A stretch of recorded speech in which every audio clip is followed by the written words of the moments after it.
Welcome to all of you to the second webinar which we are hosting. We started on 15th of August till 5th of September. Every weekend we are actually organizing webinar on different issues which is concerning right now the country, the biggest democracies in the world.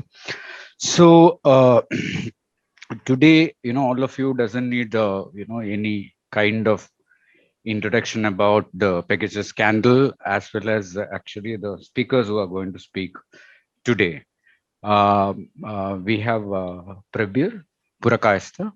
So he's the editor of NewsClick, and he is also a free software, movement. I think president in that manner, which is everybody will actually look at him as only editor of NewsClick, but he's quite involved with the entire software movement in this country, free software movement in this country. And, and all of us know that the state actually targeted him, the ED raids and other things which happened also. So he you might have gone through his article on Pegasus, which he has written. And then we have Siddharth Varadarajan, founder, editor, co-founder and editor of The Wire. They were also been part of the 17 media organizations which did the, entire more than 50,000 across the globe with different organizations, different media organizations. And we have another third speaker because none of them need a detailed, introduction in that manner for all of you. Teesta Setalvad. Teesta is a journalist, activist, and Secretary of Citizens for Justice and Peace. Her fight, for last few decades, we know, the results of it, and against the right wing in the country. And she is also the president of Gauri Memorial Trust. So I welcome all of them. It's a privilege to welcome all the three speakers. And to all of you who is actually joined in this conversation, welcome all of you, and hope that in the coming weeks also all of you will be joining with us. And I'll hand over. I'll ask Teesta to take over the entire. Thank you, Deepu. Thank you very, very much for this introduction. Welcome, Prabir. It's so good to see you on screen as always.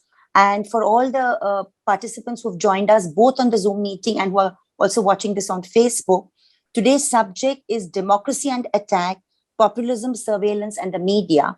And we have, of course, Mr. Prabir Purkayastha. We also have Mr. Siddharth Varadarajan from The Wire, who will join us within 5 to 10 minutes. And I will add my little bit with my experience in alternate media. Prabir Purkayastha NewsClick is possibly, if I'm not mistaken, the oldest internet digital platform that was set up, I think probably presciently long before the others experiment, 2009.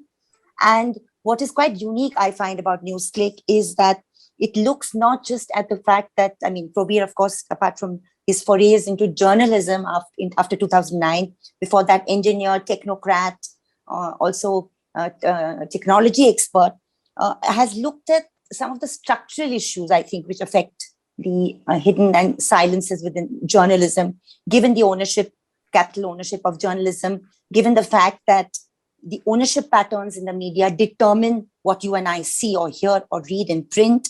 And therefore, NewsClick has had this unique ability to do grassroots reporting on those structural issues and mass movements, not least being the most visible and the most spectacular being the coverage of the farmers' movement, which is why many of us believe there was a direct attack on Prabir himself, family, and the portal in February this year. And it's going to be an ongoing attack, as we've seen for many of us. But the channel has, the platform has held out bravely as Prabir, and we welcome him for that reason. But we also welcome him for his insights into the whole issue of cyber weapon technology, how it's used, the production of more than 500 companies who manufacture such malware, just as Pegasus. So his insights into that. And before I hand over to Prabir, I'd like to say, why are we here today? We are leading up, this is the second webinar, as Deepu mentioned, leading up to September 5th, 2016. Salutes to that brave icon amongst us, a woman, a Kannada journalist, Gauri Lankesh, again, not just a journalist, peace activist, nose to the ground campaigner for intersectionality and so many various kinds of rights, who was brutally gunned down outside our home in Rajeshwari Nagar on the night of September 5th, a night that some of us can never forget. And her journey through journalism, it's itself a very, very empowering message, because beginning with the Times of India and English journalism, quote unquote, mainstream, visible, she moved to Karnataka and took over the editorship of Lankesh Patrike after her iconic father passed, and 2002, 2003, I think it was. And after that, there was Gauri Lankesh Patrike, which she edited right until her brutal killing. And the fact that this transition from English, writing in English, print media, to writing in Kannada just gave her a huge reach and a presence is a lesson in itself for all of us involved with mass media and communication. And it's a great privilege to be part of the Gauri Memorial Trust, and for CJP to host this together with the Gauri Memorial Trust. We have on the board Ganesh Devi, Sridhar, Murthy, Noor Sridhar, Ashok, many erstwhile colleagues of Gauri, all of us who have worked together for many, many years. So, Prabir, we'll begin with you for this conversation. As always, you'll set the bar high, I'm sure. And as we discussed, the need for alternate media, the internet as an alternate digital platform, given the limited access we have to internet in the country, then the question of ownership, structure, and the coverage by NewsClick that has become quite well known and well seen. And one issue I'd also like you to flag particularly is your use of the video, because the use of video news coverage as opposed to the print news coverage. Over to you, Prabir. Thank you, Teesta. It's an honor and privilege to be here, particularly because we are also saluting Gauri Lankesh, who was a martyr to the cause of secular ideals, the fight against obscurantist ideas, and against the right-wing ideology, which is slowly appearing to grip the country. It's unfortunate that we have the central government and various state governments today who seem to be siding with these kind of forces on the ground, and those who fight for what is the constitutional right that we have for a secular republic today are under attack. So I won't go into the background, which is the reason why all of you are here. So that's really not the purpose of my talk here. But I'm going to respond to what Teesta has asked, that why was NewsClick set up in 2009? That's really the question. With what objective did we set it up? And to what extent have we succeeded? I will say that when we set up in 2009 NewsClick, my idea was not to actually build a large news portal, as Teesta called it. My idea was to see whether we could test some ideas of what a small news media could do, particularly what are the technology levels involved with this kind of platform. So there are two parts to it. One is the fact that you're on the internet, and in those days the internet wasn't or didn't have the kind of reach we see today. Nevertheless, it was something which was going to increase, particularly as we saw the mobile technology develop. And the future of mobile technology made it very clear that this is something which is going to be the key instrument with which people are going to see the internet, not what we were seeing at that time, essentially using what are called desktops or laptops or tablets and so on, that increasingly people will move to the mobile as the way of connecting to the internet. And with increasing wireless mobile speeds, you are going to see that emerge as a major element in how people are going to consume news, how people are going to reach out to news. So that was one element of what we were looking for. And we felt that as movements, as left and progressive people, if we did not mark out our presence and show that it can be done relatively cheaply at a low cost and can be done as well as we could do it at that point of time, that if that alternative as a option was not there before the people, that this would then, we would come into it late. And my problem at that point of time is people are running after social media, Facebook, and all of those kind of platforms, believing that would suffice. And we really did not need alternate platforms. And I felt from the beginning that those are not the right platforms, because they give a transient kind of engagement. What you need is something which is relatively more serious. That was one part. The second part, as you have said, is the question of the video. Very early on, I thought that your generation, Teesta, though you're much younger, Siddharth's generation, my generation, is the text generation. The next generation is going to be the video generation. Their primary source of information and ideas are going to come from the, essentially from the digital platforms. That's how they would get it. And therefore, video was going to be the major way they are going to interact.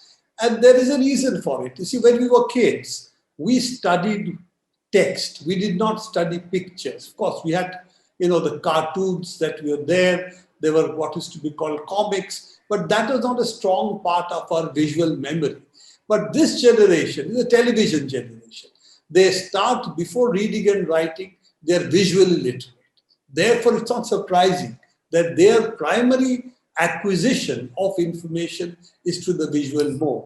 And therefore, I felt that if we oldies, I'm not going to call us golden oldies, just oldies, if we did not intervene in the video space and create a critical environment in it, then we would lose this generation, and it would take some time for people to get back into it and then recover the lost ground.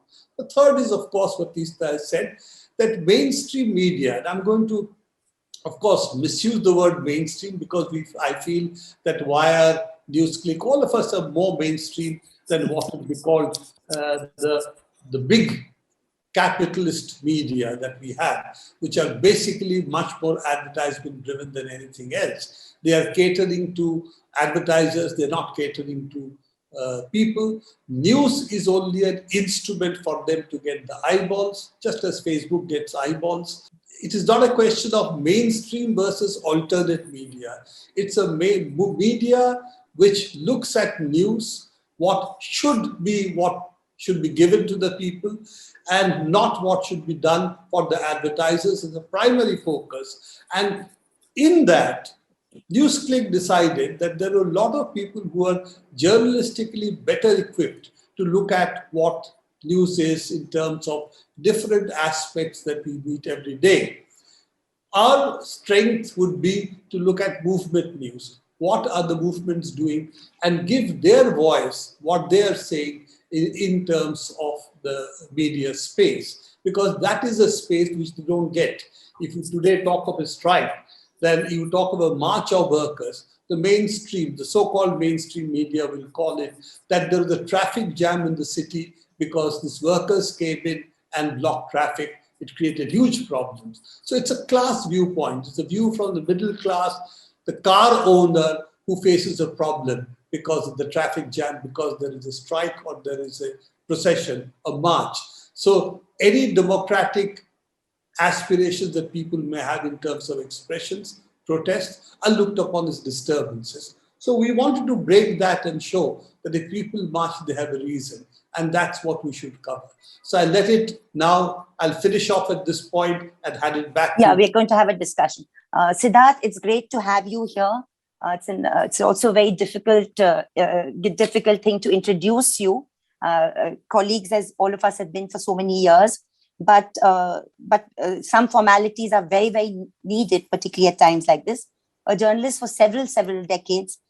I mean, Siddharth, apart from he's well known as the co-founder and editor-in-chief of The Wire, but I think it's also his contribution to particular kind of journalism in the area of atomic energy and foreign relations, and awards that he's won in that connection, whether it is on the question of Iran or the question of South America, that we need to remember and recognize, particularly when all these areas have become grey and black areas. Of course, more formally has received the Ramnath Goenka Award for Journalism in the year 2010. And 2017, the Shorenstein Journalism Award for Outstanding Reporting. And in May 2020, he's among 17 journalists from across the world recipients for the Germany-based prestigious Deutsche Welle Freedom of Speech Award. So thank you, Siddharth, very, very much. Nothing can undermine from all that I've said and the role that the Wire has played along with Forbidden Stories and Amnesty in the entire Pegasus project at great risk, we are sure. And we'd like to hear about that in great detail. But before we go to the Pegasus project surveillance and all the other outstanding reporting that the Wire does, may I just begin with a question? How many correspondents associated with the Wire have an FIR against them? So I have FIRs against me, I think 4. Then there is my young colleague, Ismat Ara, who had done a report on she had interviewed the grandfather of the young man who had been killed during the farmers' protest. Other question, the police were led to an FIR against her. And 2 of my colleagues, Siraj Ali and Manish Singh, who reported on the demolition of a mosque in Barabanki, have also had FIRs. I think there's 4 or 5 of us in all. And I'm glad you asked the question though, because what people don't realize is that this is the latest phase in the government's offensive against the media, which is the filing of FIRs for criminal offenses.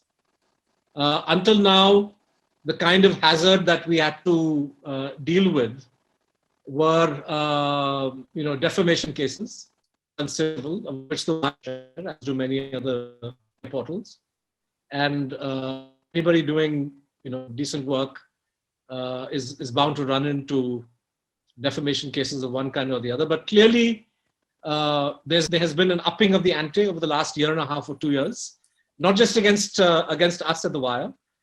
If I can draw our audience's attention to the fact that with the onset of the pandemic last year, if something like 40 or 50 journalists across the country have been targeted with criminal cases.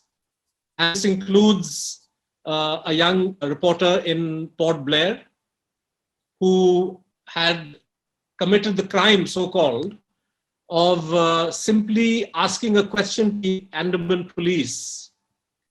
Because according to a newspaper report which he cited, they had filed a case against, or they had ordered the quarantining of a family that had merely spoken on the phone to a COVID patient.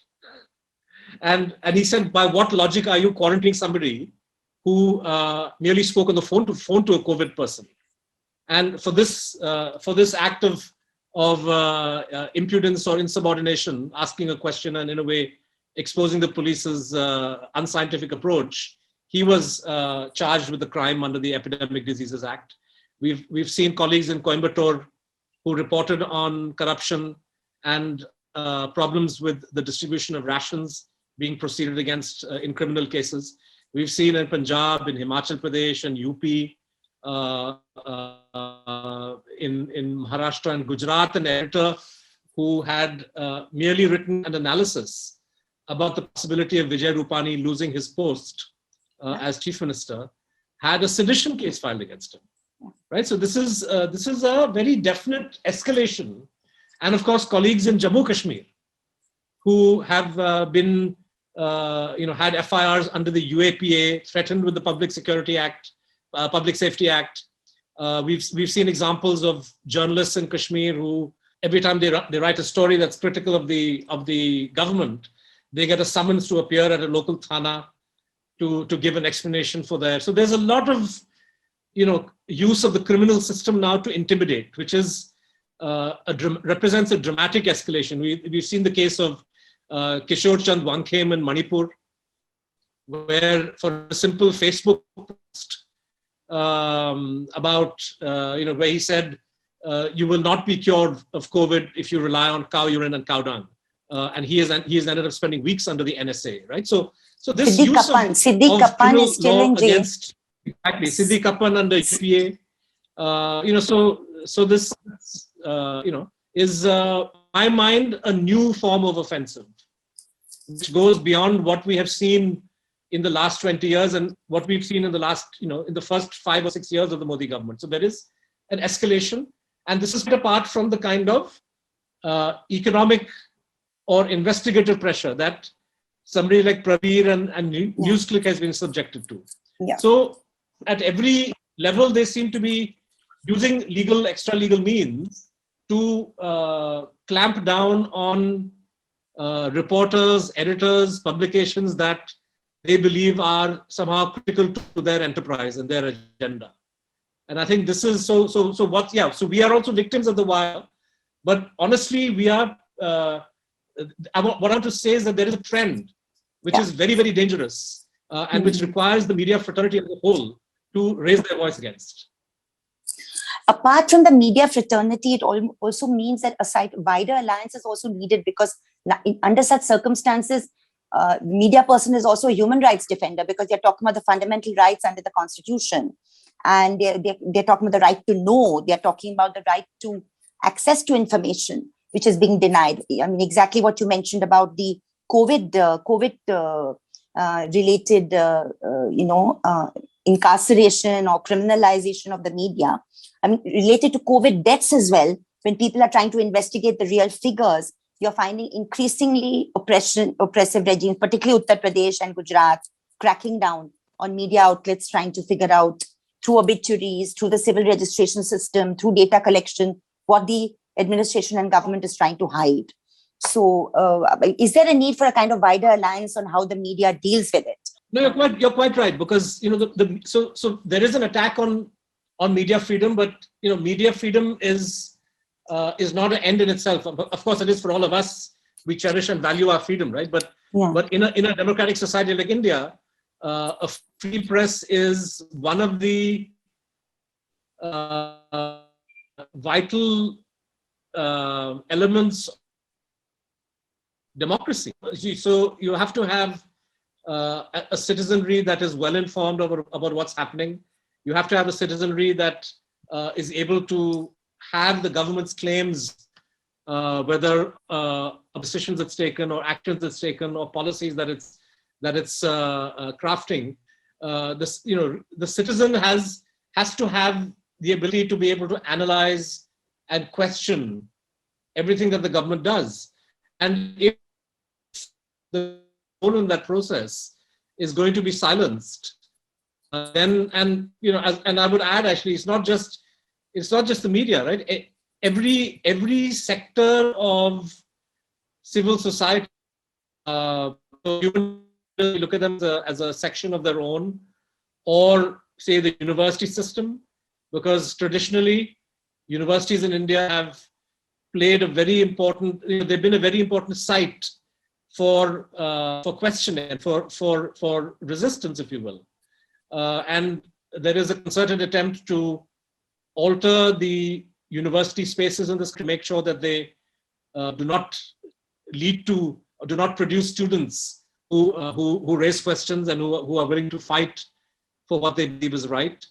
So there's a pressure on universities, pressure on human rights defenders, pressure on social movements, pressure even on NGOs that are not political, because NGOs through their activity are highlighting often vital gaps in what the government claims to be doing and what actually is happening on the ground, right? So what we are dealing with is a government that looks at the media, at social movements, at NGOs, at universities, all of the focal points of opposition, and they're trying to curtail their rights and their freedom as it means. And this, so I think you're absolutely right. I mean, unless all of us do not speak out about what is happening, that's why at The Wire, for us, reporting on the state of our universities is very important part of what we do.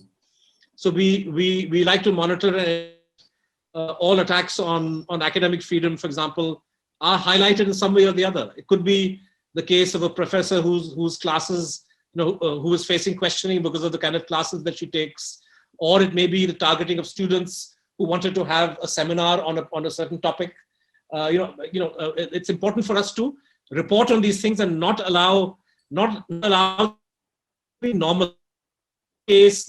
If Bombay want to have a seminar to discuss what's happening in Kashmir, it should not be the case they have to go through hoops in order to have a meeting on such a topic, and should not normalized that they can be, or if the university in Madhya Pradesh wants to have a seminar and they want to call Gohar Raza and Apurvanand to speak, and you have ABVP exercising a veto, and then the police advising the vice chancellor that yes, we should not have the seminar. So there is an all-round offensive against freedom of expression, freedom of association, and frankly, either we all swim or we're all going to sink. Yeah. Siddharth, let's come, both you and Prabir, but let's come to the whole issue of the whole question of the changing nature of the state, the changing nature of the structure of sections of the media, and the changing nature of, particularly when it comes to things like surveillance, malware. You've been at the heart of the entire exposure on the Pegasus software. It first came to light in 2019 when the WhatsApp groups were sought to be surveilled, and the NSSO at that time tried to claim sovereign immunity in a US court, which was denied. But, it's gone far beyond that. And we now have a government at the center, which in the Supreme Court, despite a flurry of petitions filed, is not really committing itself to giving the information that it ought to be giving on affidavit. In fact, as an article in the Hindu pointed out, that whereas in Parliament, the question answer to John Brittas, one of the petitioners, was from the Home Secretary, who's supposed to be given the power whenever qualified power under the Telegraph Act and the Information Technology Act, Section 69, maybe to survey under certain circumstances. The affidavit filed in the Supreme Court is by the Information Technology Secretary, not by the Home Secretary. So the government is dodging giving any real facts out. 2 or 4 page affidavits are being filed. But this entire process of the surveillance, Pegasus, journalists attack, opposition leaders, a BSF veteran, the CBI director, a plethora of people being surveilled. What does that mean? In the context of a middle class in India, which seems to feel that, what is this whole talk about privacy in any case? Social media is there, you're talking about all your private lives. What does this privacy mean? That's one part. And secondly, the dangerous way in which malware is being used, as we are seeing, whether it's the Bhima Koregaon case. We saw what the Arsenal investigation has shown. Courts have not taken cognizance of it yet. And what Prabir has been saying for a long time in terms of the entire issue of cyber weaponry. To both of you. First, Siddharth. Yeah. So, this is a vast topic that you've opened, and I can go on for hours, but I'll just try to be very focused and make 2 or 3 points. I think the first issue that you flagged, which I want to address, is the question of privacy. Now, of course, the use of Pegasus against individuals is a violation of their privacy. There's no question about it. And if you consider, my colleagues and I were going through the list of names that we had verified based on these numbers, and we found 60 to 65 women who are in this list of 300 names that we were able to verify. The larger list is probably the full list is probably much more than that. But if you consider the kind of violations of privacy that happen when a government agency gets access to your phone, the phone is now an integral part of the body of everybody, right? We carry our phones where we go. And, I think that it's important not to underestimate the grievous assault on the right to privacy that Pegasus involves. And when people say, often apologists for the government say, well, if you have nothing to hide, what's the problem? And I would like to tell these people that, fine, why don't you post the password of your email account on Twitter? People forget that nowadays we use our phones not just for making a telephone call or taking a photograph, but also for banking, for buying things. It's an essential part of our financial, transactions. And I would say that there are hundreds of millions of people in this country who use a phone in 101 ways and for whom privacy is really, really important. And so I think that anybody who tries to make light of privacy concerns to say, only the guilty have something to hide, is basically, I would like to, as I said, invite these people to share all their details and make available their passwords so that we can all see what it is that they also don't have to hide. Right? So this is entirely a bogus argument. And in any case, the purpose of surveillance, and this brings me to the second point. So we have highlighted, we were able to highlight approximately 300 people who were on this, identified 300 people who were on this list of actual or probable targets, right? We are making a distinction between an actual and a probable target because we are not able to do forensic analysis on everybody's phone. And the only way to confirm if somebody has actually been targeted with spyware is to look at the logs on their phone. And not everybody agrees to that. And even when they agree to it, these logs are not always visible, especially if somebody has an Android phone, or if somebody has changed their iPhone, and did not use iTunes to migrate all their data, right? So, but the point is that it's not just, the target is not just 300 people and their privacy. You are targeting individuals because of the kind of role that they play in society.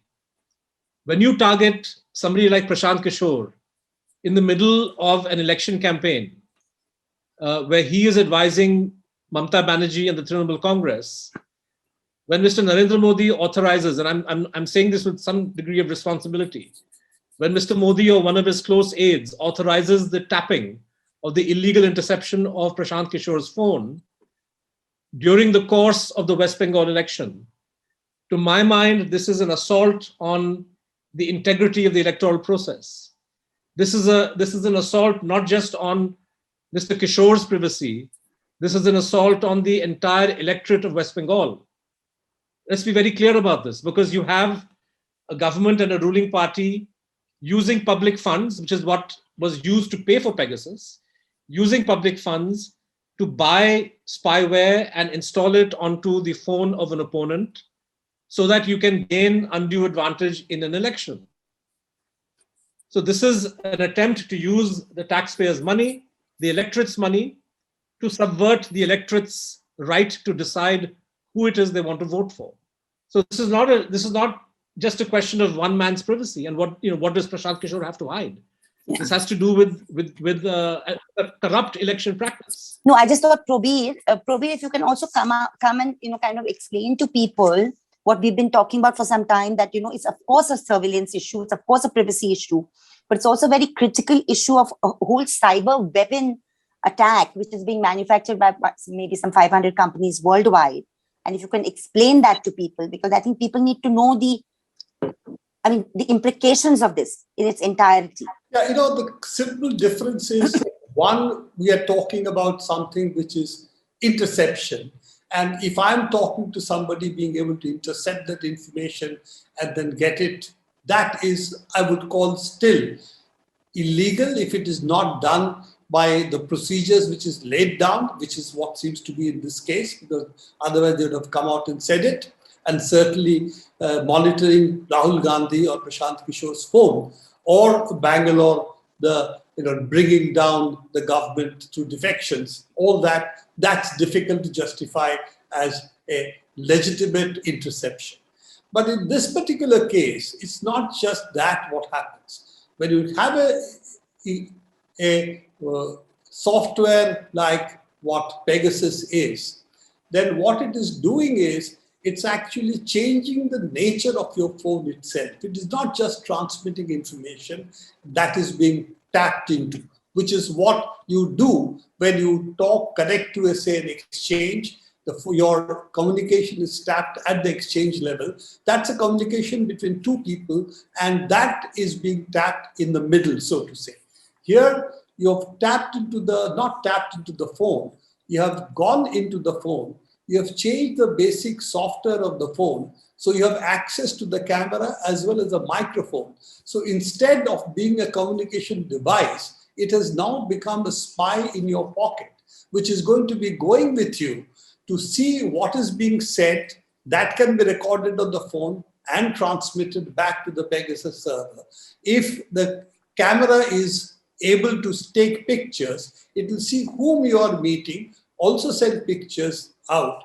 Now, all of this is what Pegasus does. If you look at the details of Pegasus, you'll see all of it is there.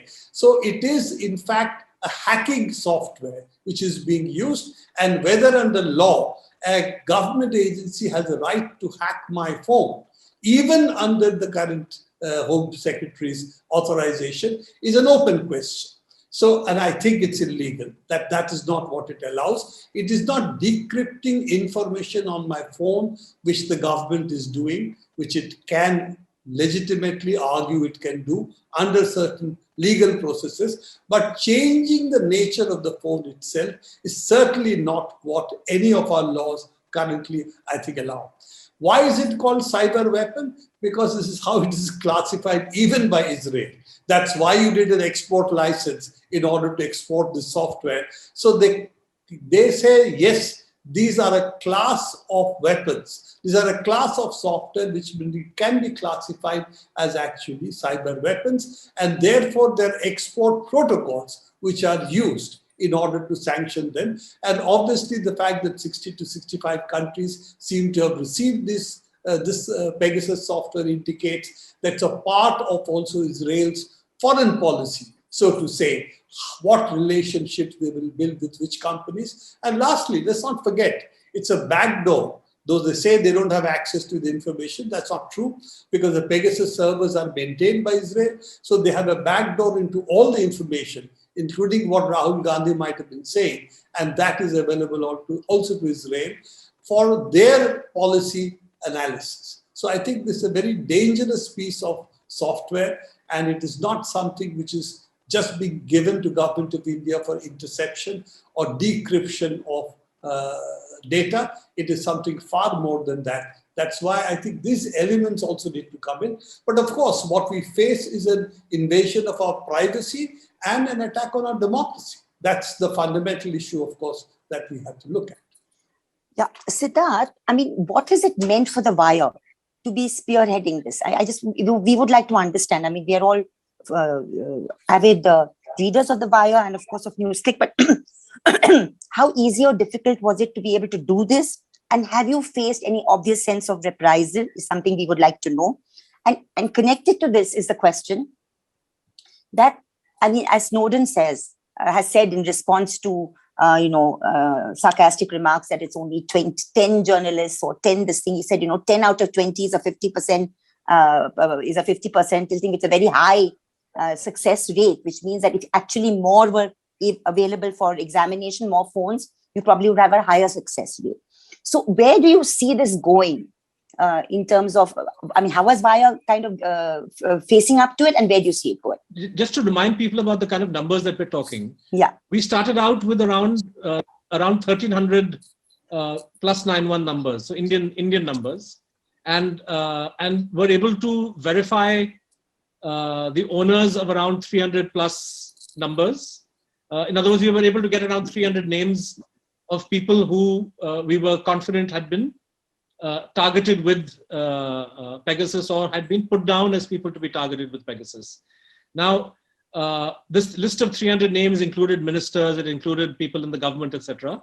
And we had to then figure out, okay, who among these 300 can we approach to see if they would be willing to trust us to do forensic analysis of their phones.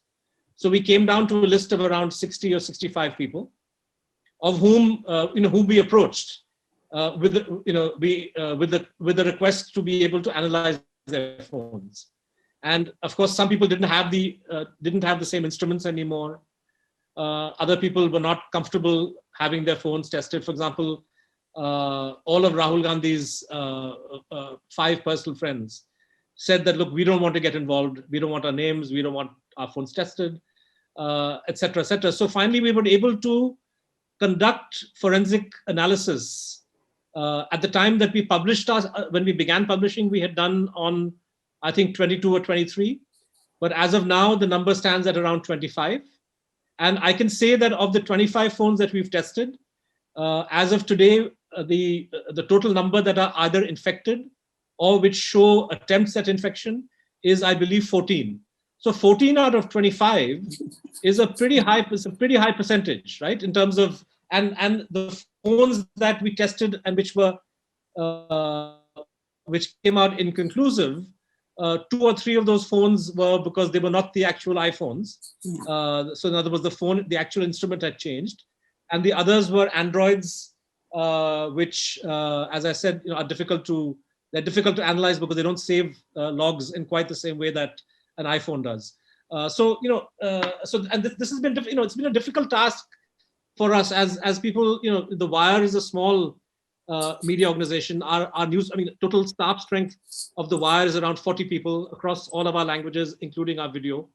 And the number of reporters that I have is maybe around 8 or 9, again in all languages. And I deployed around, we deployed about 60% of our reporting strength on this to work pretty much full time on this project for the better part of a month and a half to 2 months. So it was quite draining as far as journalistic resources were concerned, but we knew that this was a very important project, not just for us, but I think for the media fraternity as a whole, because more than 40 journalists were in our list of those who had been targeted. And of course, very important as a project for Indian democracy. So we were very clear that we had to do this. We knew that this was not easy. We knew that there were risks, but you asked whether there's been any intimidation or coercion. Well, nothing so far. And I think the reason for that also is because of the way that we are structured, and the kind of I think news organizations that structure themselves in such a way that they are not vulnerable to investor pressure or government advertising pressure or one kind or the other. I think it makes you a bit more resilient to deal with challenges of this kind, which is why I think that the business model that media houses as a whole need to look at business models very carefully. And the more that we can throw ourselves at the mercy of readers and viewers, the stronger will be our ability to withstand any kind of pressure. There is pressure, and there's always been pressure, but of a financial kind. So it becomes, raising money from philanthropy has become virtually impossible now for us. But that's okay, because now the bulk of our donations come in small donations from readers, and we like it that way. And this is what allows us to weather the kind of pressure that the government would undoubtedly like to throw at us. I'd like to take this discussion on surveillance and the surveillance software, malware, to both of you. Now to the whole question of, as we've been seeing just before, Wire did this thing in August this year, but from February this year, we got evidence of the way in which such malware can be used to plant evidence in a very serious criminal case. I'm talking about the Bhima Koregaon case. And we saw that Arsenal, which is a very reputed firm in the United States, actually was approached by some friends of some of those academics and activists wrongfully accused in the Bhima Koregaon case. And they found evidence of such planting of such software in Rona Wilson and other computers. We've seen Father Stan Swami's institutional murder. We've seen the health of senior colleagues and veteran activists and academics deteriorate in this case. And of course, we've seen what UAPA does to so many protesters, academics, and activists. What does this show us about the adverse potential? The really scary adverse potential of this kind of use by government agencies. Because so far, no court has even taken cognizance of what Arsenal has put out. Though the petitions have been filed in the Bombay High Court, but there's not been any serious hearing on this. And related to this is, in the question of the Pegasus case, and 5 or 6, I think 7 petitions filed in the Supreme Court.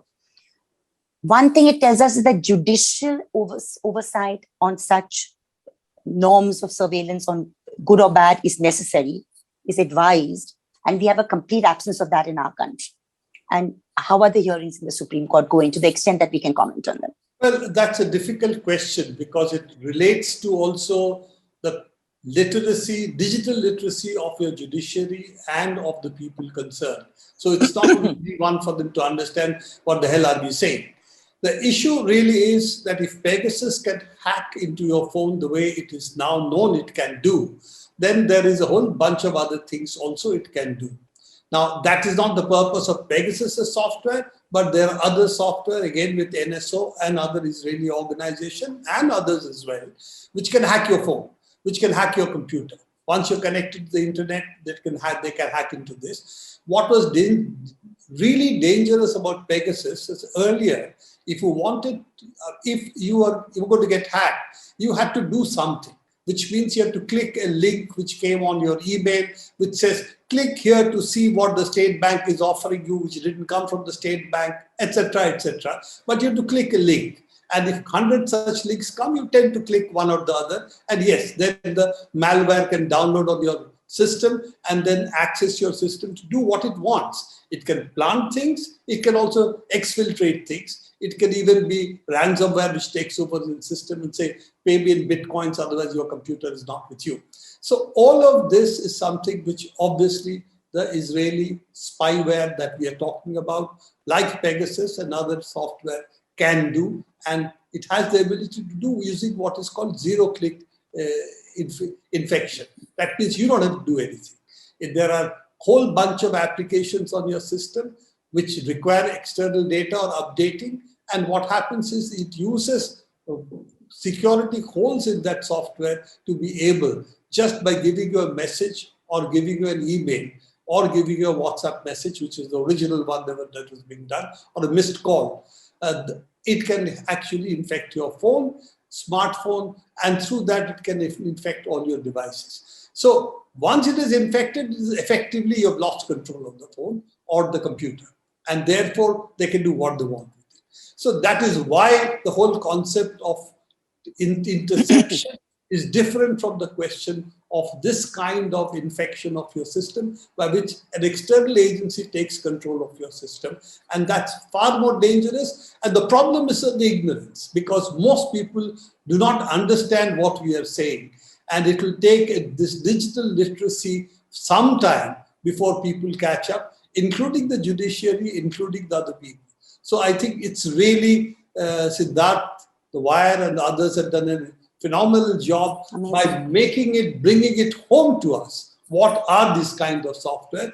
But that education is not going to happen in 1 month or 2 months. It's going to take longer. And yes, people like us, the free software movement, and other such platforms also have a responsibility, along with all those who value democracy in the country.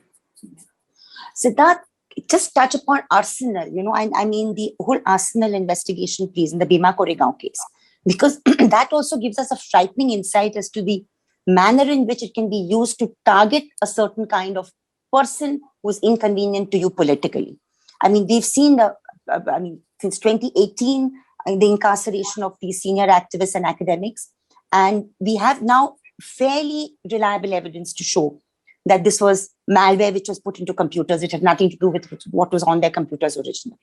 Please indicate to me when Siddharth rejoins. The other one, very important area, apart from would you like to say something about the Arsenal episode, Prabir? The Arsenal episode is basically somebody external, as far as we can see, taking control of the machine and putting something which was not there, which is something that the person who owned the machine had neither downloaded nor sent out to anybody, nor created on the phone. So it was extraneously planted on his system.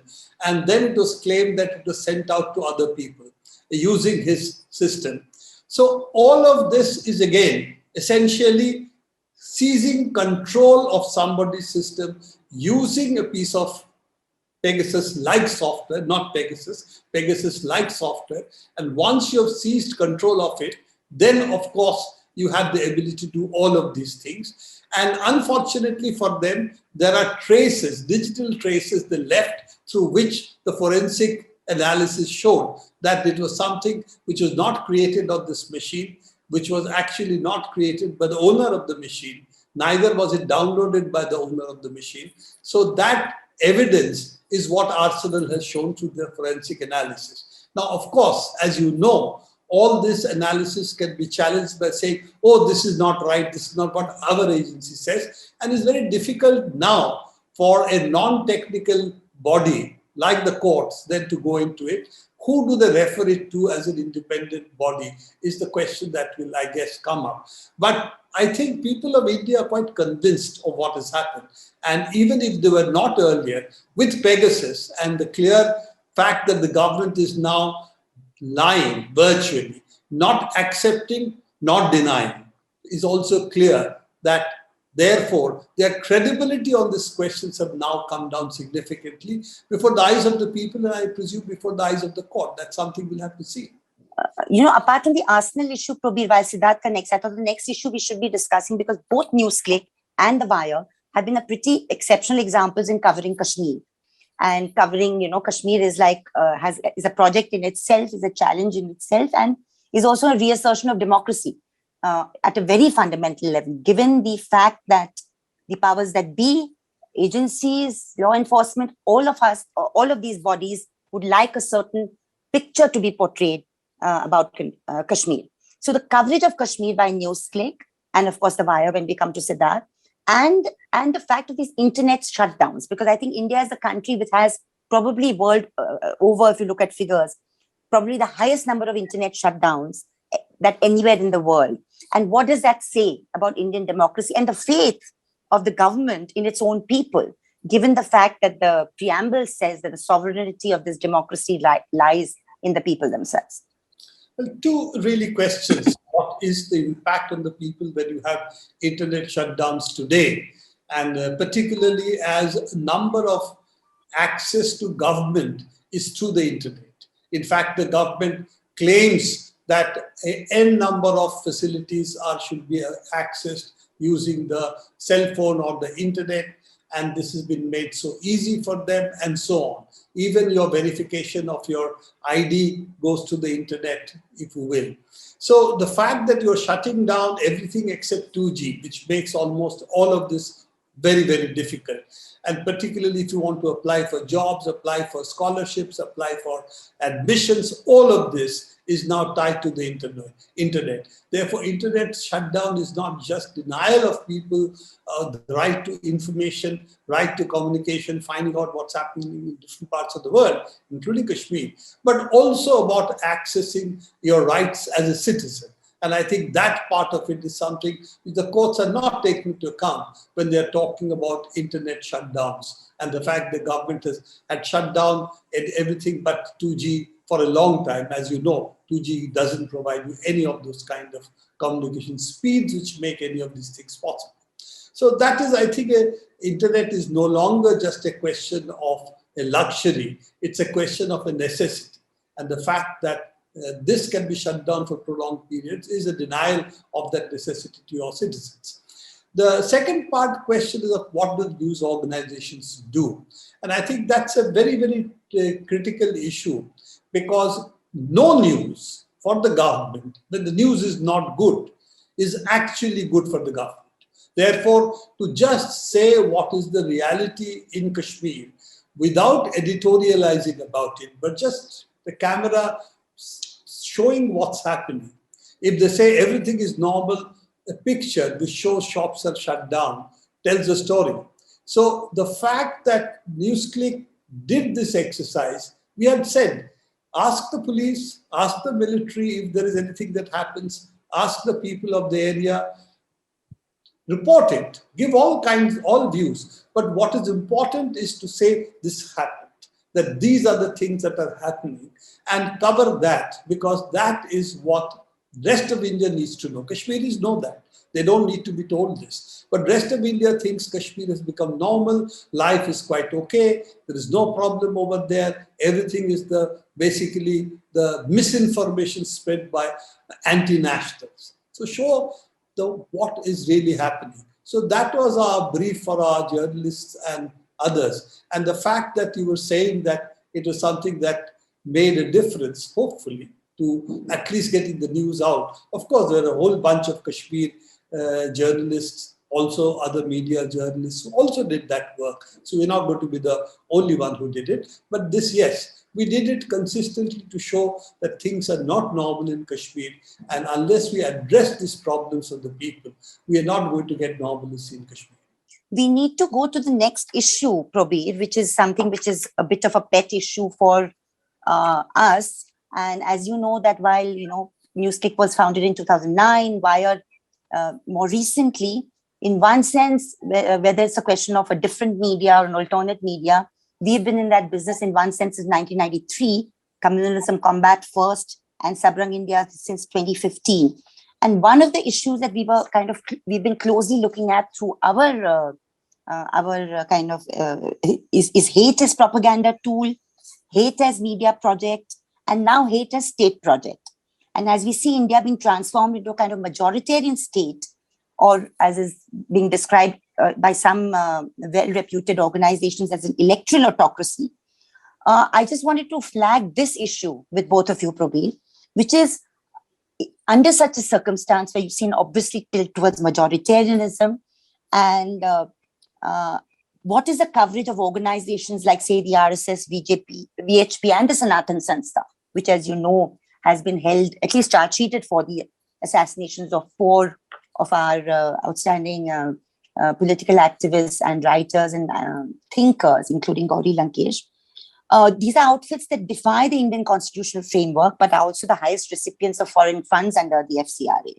If you remember our dear friend Bharat Bhushan's path-breaking work with Vishwabandhu Gupta, former income tax officer.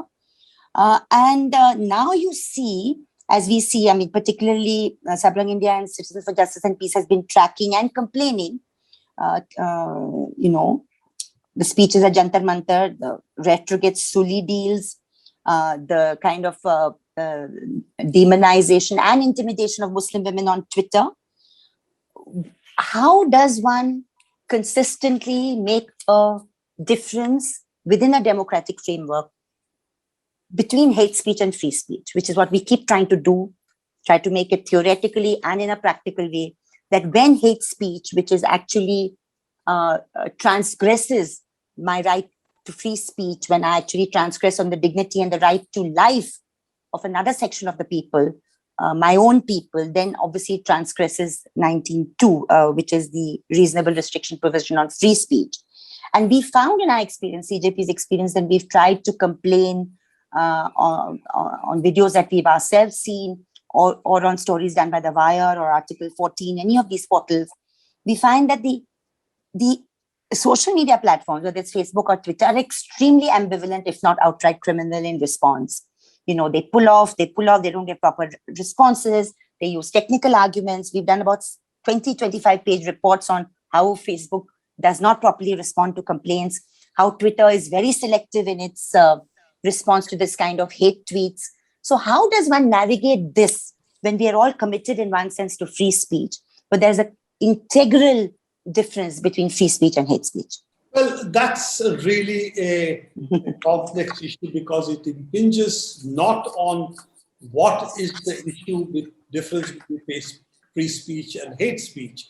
It's really the business model then of the big platform that we are talking about. When you talk about a platform like Facebook, it survives on advertisements. Advertisements demand virality. Virality is driven by hate speech. That's what Facebook knows. And therefore, the algorithms privilege hate speech because they're viral much better. Okay? And this is also true about, for instance, anti-vaxxer campaign, the white supremacy campaign in the United States and European world. All of this, we now know viral much better because this is something which is emotive. It immediately appeals to a certain section, and without thinking, then they will also propagate it. And that is what Facebook really loves, because that number of likes, number of the transmission of such things then becomes money for them, because then it leads to eyeballs, and eyeballs are advertisement. So that's the basic issue that we are fighting. And there is no easy answer to this. It needs two sets of issues. How do you regulate such big monopolies? And how do you break the virality come advertisement nexus? How do you do that? Penalize them that they cannot do this. And that needs regulation. And that means also this government is not going to be interested in it, because there has been a tacit alliance with Akhidar's case, as we know that her relationship, it appears, with BJP was quite close, and therefore Facebook took a certain set of positions with obvious being permitted on their site for a very long time. Till it became embarrassing because Wall Street Journal came out and said this: when it comes in Wall Street Journal, Facebook has. If it comes in Wire, forget Sabrang or NewsClick, they don't have to listen. So that's where we are. What one part of it is. The second part is, what do we do? Yes, we complain to all of these platforms, but we have to. I think this is something we take some time before the viewership is educated enough in order to understand the difference between what is hate speech and what they really should get from such platforms. And that needs one generation. Don't forget, when the news organization, newspapers came, they used to give advertisement for snake oil. And that is where it started from. The battle against snake oil, advertisers, news, all of this took a generation. And I still remember my grandmother would say, anything that is there in print must be true. That was that generation. And this is unfortunately my generation, which is not technically literate. He said, Facebook mein dekha bhai. We saw it in Facebook. Was it true? So that is the battle that we have to fight till the generation becomes literate and knows what is good and what is bad. It's a long battle. It's not going to be done in a month. It's not going to be done in a year. This is the changing the understanding of the people regarding such media. And fortunately, history shows that it does happen. But unfortunately for us, it may not happen in my lifetime. Maybe in yours. Yeah, so on Kashmir, I mean, I would like to say that reporting from Kashmir has always been difficult, and the task of Kashmiri journalists has always been much harder than journalists elsewhere in India. Yeah. But post August the 5th, 2019, the earlier period looks like a tea party, because the kind of pressure that they are being subjected to now is it's beyond belief. I mentioned earlier that reporters being summoned to police thanas. Yeah. So your story appears in the morning, and by afternoon you get a call from the J&K police headquarters saying, please report to your local police station, and there you go, and then the SHO or some other person from the cyber cell will ask you about your story and why did you report this, and essentially berate you. And if you happen to be a freelancer, and if you don't have strong backing from the publication which carried your story, chances are that they would threaten you with an FIR and you would be scared off. And then you have other reporters who are able to withstand this pressure, but it leaves you shaken. And I've seen any number of good, diligent reporters who, attempts have been made to strong arm them in this fashion. And I think that it is essential that the newspaper and media fraternity across India take a strong stand against this kind of intimidation. There is also intimidation of websites, newspapers, advertisements being withheld. We've seen reports of journalists. We're still trying to verify, but in 2 cases, journalists whose passports have either not been renewed or they have not been allowed to fly out of the country. So J&K for a journalist now it feels like a complete police state. So I think that this is something which, frankly, I would say that it's in the self-interest of the rest of the Indian media to take note of this, because Kashmir is a test bed for the kind of measures that this regime wants to implement across the country. And if today they are allowed to get away with harassment, intimidation of reporters in J&K, they will do this elsewhere in India, rest assured. So I think even if you're not moved by the plight of our colleagues in J&K, do it for your own self-interest. But we need to take a stand on this. And tell the J&K police and the Home Ministry that is directing them that that you did what you did on August the 5th, 2019, allegedly in order to complete the integration of J&K with India. Why are you not giving Kashmiri reporters the same rights and freedoms that the Constitution of India guarantees to reporters elsewhere in India? Simple question. On the other issue of hate speech, I've seen for the longest time, even before we started The Wire, I used to work earlier at The Hindu, and then my first media job was at the Times of India. And my first brush with the perverse manner in which hate speech laws in this country are implemented is when, as a reporter, I was sent off by my boss to Mathura, Agra and Mathura in the, I think 2000 or 2000, just around the time or just after Graham Staines was killed. I'm talking 1999. about the 1999, exactly. and there were a bunch of violent attacks that had taken place on Christian priests in Western UP, and I went to cover that. And one of the people that I interviewed was a guy from the Bajrang Dal, who pretty much openly admitted to being party to this violence. And it was a front page story, I remember. Exactly. Thank you. Exactly. It was a page one story in the TOI, and I was glad my editor paid it up. And I got a notice from the National Commission for Minorities saying that by publishing the remarks of this Bajrang Dal fellow, you have show cause as to why you should not be prosecuted for hate speech. And I said, what, you're prosecuting us for hate speech, for reporting, for drawing attention to the kind of nasty people who are allowed to function with impunity? How about issuing a notice to them? How about issuing a notice to the Uttar Pradesh police? Nothing of that kind was happening. Of course, being the Times of India, we were able to brush aside that silly notice from the National Commission for Minorities. But today, what is happening now is that my reporter, Ismat Ara, who I mentioned, she interviews the grandfather of this young man who was killed on January 26th. And the grandfather says that, look, I don't believe the police version. I think my son, mere ladke ko goli lagi hai, goli ki wajah se uski maut hui hai. And he claims that the police, that one of the doctors in the postmortem also told him this.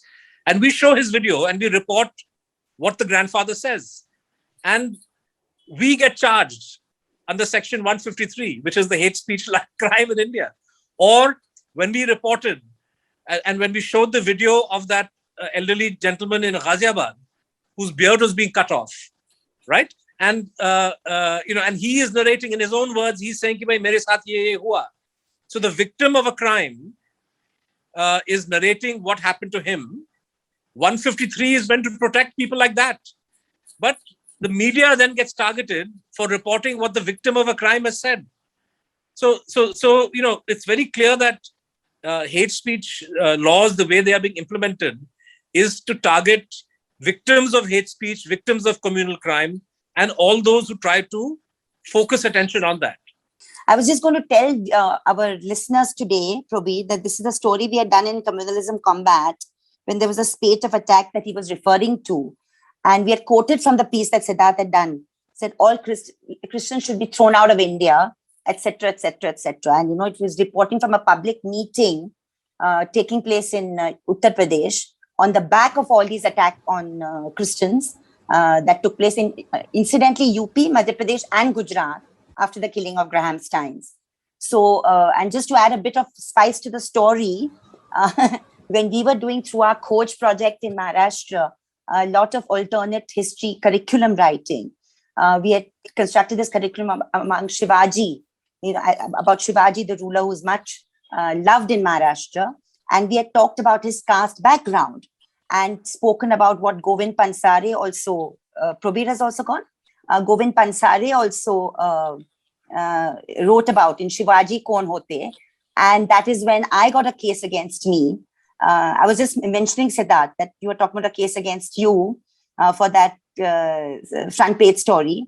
In Maharashtra, when we wrote about the caste background of Shivaji, which is well documented by historians, including in Maharashtra, Sardesai and others, we got a notice because we called him a peasant ruler who was not from the Brahmanical or Kshatriya caste, So this is the way the authorities tend to see any sort of critiquing of kind of hegemonic language or speech. And you were saying, Siddharth, please continue. I think, so you have a situation where when the hate speech laws are inverted in this fashion, it's clear that it's perhaps futile for us to look to 153 and these kinds of sections of the IPC as a remedy for dealing with actual hate speech. Quite frankly, I'm not. I'm always in two minds as to whether the utility of these cases. Like recently, we saw these guys being arrested in Delhi for the Jantar Mantar hate speech. Now these guys, at one level, it was hate speech. But if you look at, you're calling for genocide of Muslims, and you're doing this in Delhi, and the same Delhi police has charged JNU students with sedition, or Rajdeep Sardesai and Mrinal Pandey with sedition, for talking for, in the eyes of the police, misreporting the deaths of Navreet Singh, the farmer, or in the case of Omar Khalid and Kanhaiya, completely, buying into this fake video, alleging that they raised so-called anti-national slogans. They can be charged with sedition for that kind of an offense. But when it comes to people who are calling for the genocide of Muslims in Delhi, in the heart of Delhi, in the presence of policemen, and for which there is, irrefutable video evidence, you find no mention of sedition, no mention of conspiracy, no mention of UAPA, of course, but milder sections of law that are applied, which allow them to get bail quickly. So, frankly, I don't think the solution is going to come from the police. I think we still need to point out and call out and highlight whenever somebody in a position of authority, uses hate speech or calls for violence, like, just during the pandemic, Uttar Pradesh ministers or MLAs who were saying that don't buy vegetables from Muslims. These are all unacceptable statements. And in any democracy with rule of law, they ought to have been proceeded against. But such is the situation that they are going scot-free. And instead, reporters who highlight incidents of violence against minorities are the ones who get targeted. Yeah, in fact, to just flag this issue, because I think the Uttar Pradesh ministers saying what they did in April 2020 and May 2020 was also as a follow-up to what certain channels, including very respectable ones like India Today, carried in terms of programs vis-a-vis madarsas as hotspots, Karuna, Tablighi Jamaat, which was, extraordinarily irresponsible coverage to divert attention from a very hastily called lockdown, 3-hour, 4-hour called lockdown. And, in fact, there's been a spate of complaints that many of us have filed with the NBSA, because you have to do it. In the sense whether it's useful, not useful, at least in terms of a check and balance. But this sort of complete media as propaganda tool of the party in power is a new phenomenon we are seeing, So I was mentioning before, while you were disconnected, Siddharth, that, hate as state project, hate as propaganda tool, which we saw decades ago. Today, hate is state project. And today, hate is also a media tool, And that is, in fact, of course, got to do with ownership and ideology, but it's a very detrimental effect for Indian democracy, because, whether it was Pakistan bashing we saw about 10 years ago, which has now deteriorated into a very crude level of minority bashing, particularly Muslim bashing. It's utterly reprehensible, because, it's like you're doing nothing else but filing complaints all the time. Yeah. In a way, communalism and mass media communalism has been a part of media coverage in India for for more the than a longest century. time. Yeah. Right? Yeah. For a long time. And you've documented this, we've all documented this in the 80s and the 90s. Akshay Mukul's book on the Gita Press is brilliant also. So Akshay Mukul actually points to the wider ideological correct. background, right? But in terms of the mechanics of how news reports are created, the way language is used, the kind of incidents that are highlighted, all of this is, so we know that this is a problem, right? But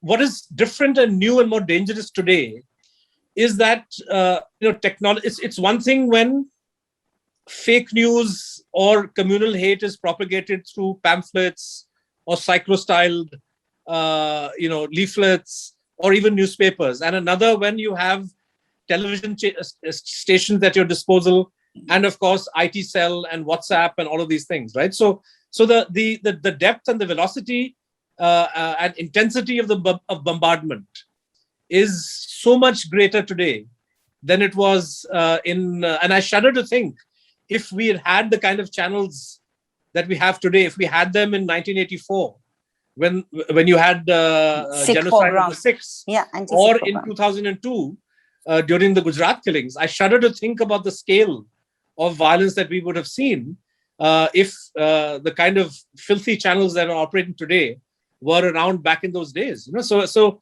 somewhere down the line, I think a major section. I agree with Prabir that we shouldn't call these are not mainstream. Mainstream implies some fidelity to tradecraft, some fidelity to the dharma of being a journalist. These people have no such fidelity, but they are big media. So the phrase I use is that this is big media, so mainstream, and a major section of big media, which is supported by big companies, supported by the government, supported with government advertising. Look at Sudarshan TV.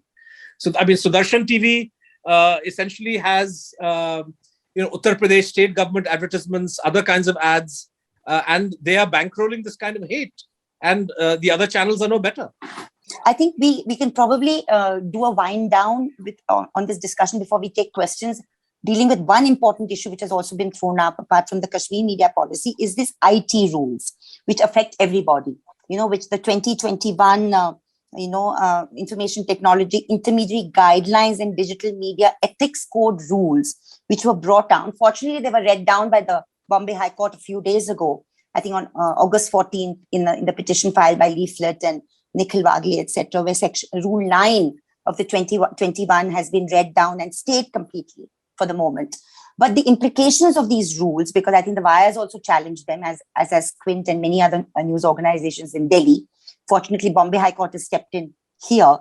Just a few brief comments from both of you on these rules and what implications they have for the dissemination of information, views, and diversity in our country. I'm glad that the Bombay High Court has stayed some of the nastiest sections of the IT rules. And, of course, I'm sure the Union of India is going to challenge this in the Supreme Court. But I'm fairly confident that the logic that the Bombay High Court applied will be found persuasive even in the Supreme Court. So I'm I'm hopeful that the Apex Court will go along with the Bombay High Court's initial findings. But let's be very clear that the purpose behind these IT rules is to plug that one gap in government control of media, which the government's own group of ministers report of December 2020 has identified, when they said that we are not able to control the narrative in digital media. They are confident about controlling TV and newspapers, but when it comes to digital media, they themselves recognize that they don't have a say. They don't control life. And IT rules is their way of weaponizing, this whole of creating a system of complaints, weaponizing that, and using complaints as a handle to allow the government to be the final arbiter for what can and cannot be carried on a digital news platform. Needless to say, none of this is allowed by the Constitution of India, and and for good reason. And Indian newspapers and Indian TV channels are not subjected to this kind of ridiculous, state control, and this has been the case for the last 7 decades. But obviously now an attempt is being made to create new rules, and now, in fact, precisely because we've been pointing out that your whole claim of having a level playing field is utter rubbish, that newspapers are not subjected to the kind of regulations that you want to subject websites to now. They are now talking of creating one standalone media law, and I presume they will take the worst elements of their rules for newspapers, TV, and digital, and create one huge, bad, and horrible law, which they will use to try to hamper and ensure that the media doesn't do coverage that's critical of them. So I think it's important that this be resisted. But so far, so good. I think the courts have understood what exactly the purpose behind this kind of rulemaking is. Well, I think to put it very sharply, what Ravish keeps on saying, that we have Godi media and we have media. So what we are talking about is the Godi media, which is also a part of the big media today, has been tamed. Yes, they do report news. They're still valuable. There's still cracks over there through which real news does seep through. They're brave people there who are still fighting. Accepting all of that, the digital platforms have played a role which obviously the BJP government finds very uncomfortable. And then the reports that came out, black media against white media, is also very clear that anything which is critical of the government is obviously very black. So that's where we are at the moment. Yes, I think there is no question that this is not the intent of law and this is not the intent of what the Indian Constitution says, but the intent of the government is very clear. And let's see where we can take it to, how much we can fight it. It's going to be a long battle on all of these things. The only thing that we have on our side is, of course, that people are slowly starting to realize that there is a huge problem here in terms of what the news is and what is being reported.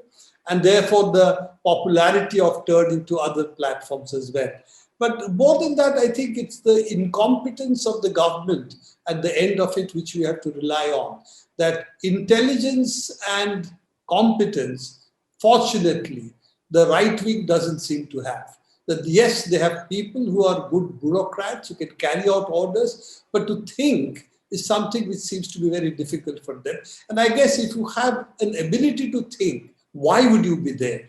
And therefore, you have a set of people who, even when their intent is to crush dissent in different ways, their ability to do it seems to be highly limited, governed by their own incompetence. And I think that's what you see today in different facets, whether it is Pegasus case, how they're denying it, how you see their attempt at handling the COVID pandemic, how you can see what they're trying to do in trying to defend themselves, denying even oxygen deaths.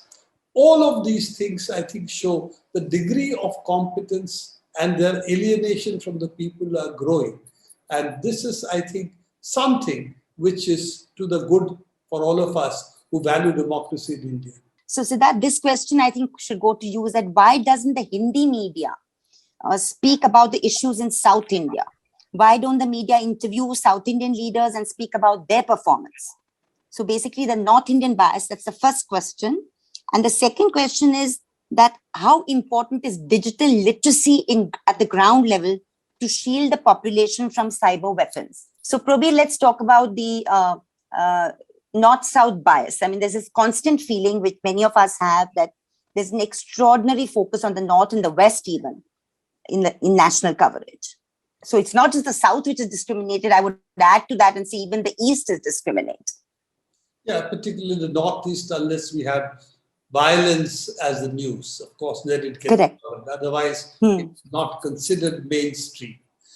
Yes, this is a problem because unfortunately it's a problem of numbers. That when you look at the Hindi-speaking population, the numbers are large. All other populations in the country have much smaller viewership or readership. And therefore, you cater to, if you're a media, and you are, again, talking of mainstream or big media, not mainstream media. That's a better word, yeah. Then what you're talking about is those who depend on advertisers, and advertisement revenue goes to those who have eyeballs. Therefore, the Hindi becomes the predominant,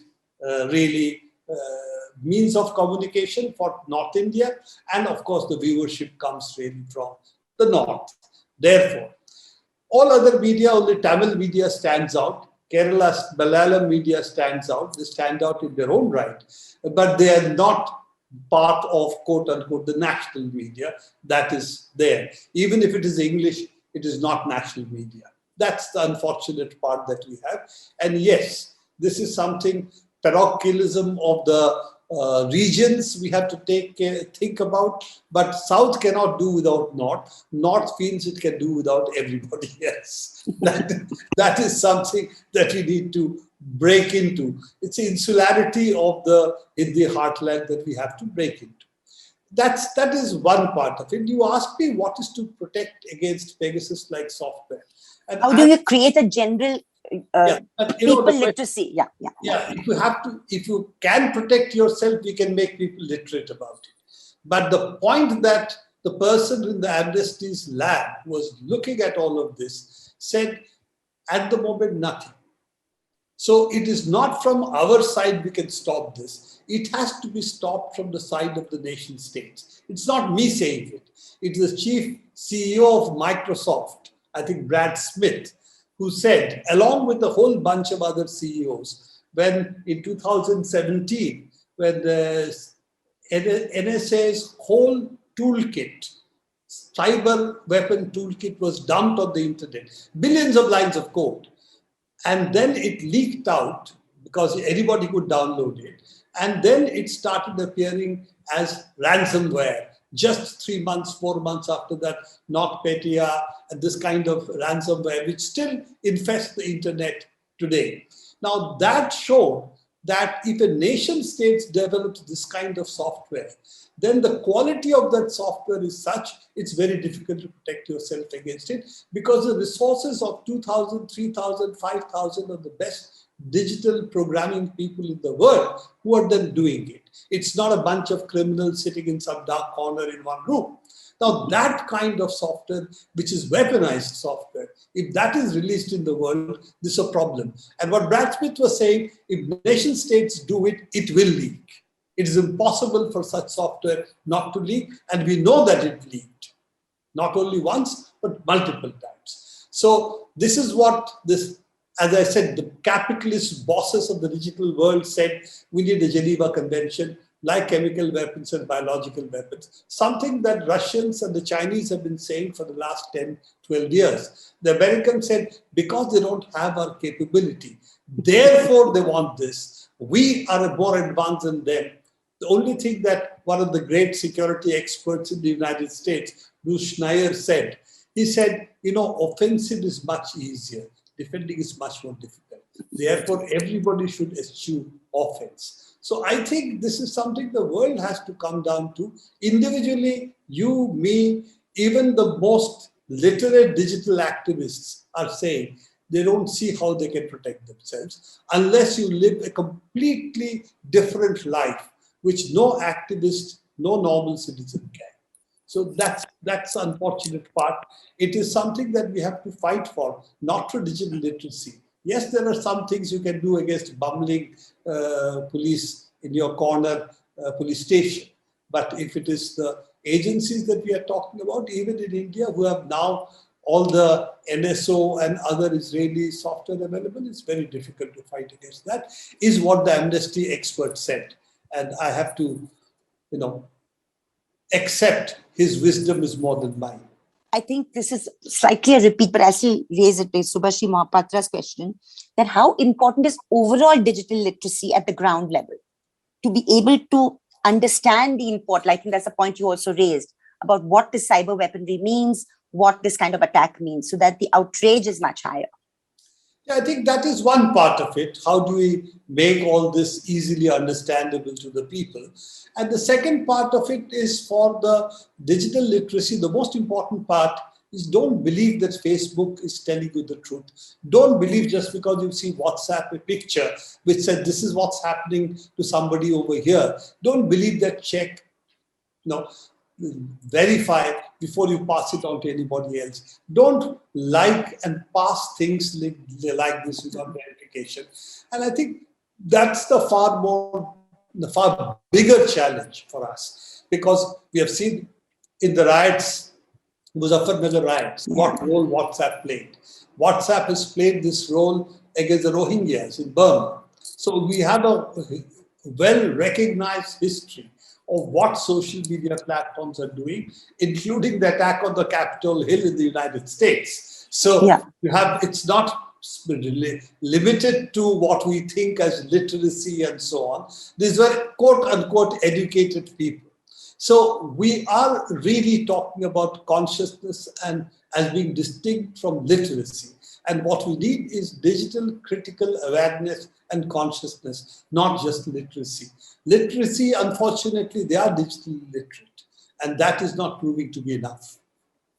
So the question on Hindi media, by the way, came from Anthony. I'm sorry, Anthony, I forgot to mention your name.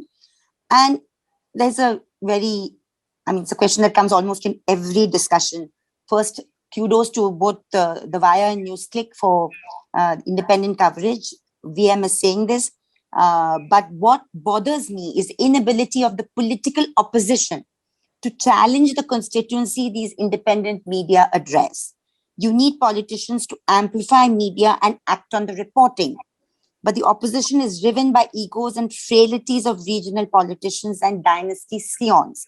Given this, do you see the fragmented opposition coalescing into an effective unit in time for elections? Well, the crystal ball is not one of my strong suits, but I believe the next election is going to be Mr. Modi versus Mr. Modi.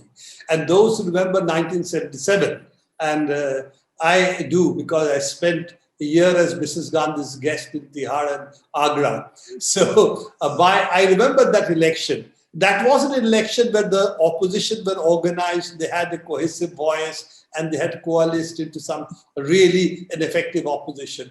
People wanted Mrs. Gandhi out. That was the reality because of the emergency. And I think next election we're going to see something like this. But yes, that will force, it's a people's voices and pressure that will force the opposition to come together, to which we can already see signs. But let us, it depends now on us. Let's not think it only depends on the opposition parties and we have no role. What we'll do will also determine what they do. Mr. Khatari's question, which came very early, CP Khatari's question. Supreme Court is saying it will not force the central government to disclose lists of persons if it is a national security issue. This is the Pegasus petitions, I think. Now, what is the other way left for citizens to know the truth about Pegasus surveillance in India? Just to correct the question a little bit, Supreme Court is not saying that. Supreme Court is saying we want a detailed admission on affidavit as to where you got the software, how are you implementing it, who are you using it against. If you say certain portions of that information is national security, we will let you withhold that. But you cannot withhold all the information claiming national security. Am I right, Prabir? Yeah, I think you're absolutely right, that it is a very limited waiver that they have given the government. Correct. And unfortunately, the way that's being reported, partly it's legal illiteracy, partly it's also what the government is telling them to report. So that it appears to be much better for the government than the actual words of the actual order is. This is a question from our senior colleague, Mr. Ashok Chaudhary. A question to both the speakers, so it's you, Prabir, again. What should be the form of resistance against this continuing unconstitutional onslaught on citizens? The question is that what is the challenge before us are much larger today than we have had, say, in 1977. At that time, the challenges are relatively simpler. Now we have challenges on a whole range of issues. And therefore, the terrain of struggle is also much more complex than it was then. The advantage is because the terrain of the struggle is much more complex, it is also complex for the other side. It's not only for us. And they are also vulnerable in multiple points. So I think how we can build on our strengths, alliances at different levels and different issues, how we do that and how all of it joins together, hopefully at some point, is something we'll have to see. But it is really every issue being able to raise the right questions, getting to be able to get the right people, that's important. And unfortunately, the pandemic has made us actually lose the most potent weapon we have, which is mass mobilization. As activists, that's what we have. And at the moment, because of the nature of the pandemic, I cannot say, yes, come out in large numbers, let's have lots of meetings. As long as the third wave is the offing, we have also to see where and when and how much of the struggles we can take today. And I think Yeah. that's something that's also important. And having said that, the farmers have managed a stupendous mobilization throughout this entire period from last November. And that is a matter of great inspiration for all of us. Just to add to what Prabir is saying, I wrote a rather long piece just before the 2019 general election, talking about the first term of this government, saying that, this government has declared a war on all sections of the Indian people.